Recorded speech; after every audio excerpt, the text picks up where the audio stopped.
sommes avec Daniela aux Voix de l'immobilier. Donc vous êtes lauréate, vous êtes 3e en l'occurrence. Est-ce que vous pouvez présenter un petit peu en amont ce que vous faites, vous, dans votre entreprise? Moi, je suis architecte et urbaniste de formation. Je suis la directrice développement groupe de la société Clépierre, qui est une société foncière cotée, le leader européen des centres commerciaux. Donc nous sommes propriétaires, gestionnaires, exploitants, développeurs de centres commerciaux dans 10 pays européens avec environ 100 actifs.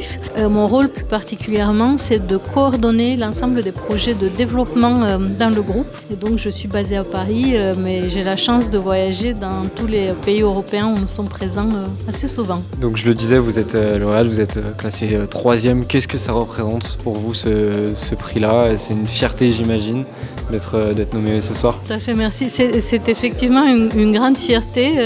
Une belle surprise aussi, puisque je ne m'y attendais pas. Je suis également flattée d'être la première, disons, voix féminine dans ce classement, parmi les lauréats. Et donc, j'ai eu beaucoup de plaisir à rencontrer les autres lauréats, à écouter leur histoire aussi, très inspirante. Quelle contribution, vous, à titre personnel, vous souhaitez apporter à ce secteur qui est très beau? Au secteur de l'immobilier, aux centres commerciaux, je disais, les centres commerciaux sont avant tout des lieux de vie. Nous recevons quasiment 1 milliard de visites annuelles dans nos centres à travers l'Europe. Mon rôle est vraiment d'améliorer la qualité de nos actifs, la qualité de l'expérience de nos clients, les conditions dans lesquelles les marques, les retailers qui sont présents dans nos centres travaillent. Je suis architecte de formation, donc je travaille vraiment sur le cadre bâti, sur les projets de A à Z, de la conception à la livraison, pour créer de la valeur pour toutes les parties prenantes. Si vous aviez un message à adresser à la profession, on est au bon endroit ici, il y en a beaucoup.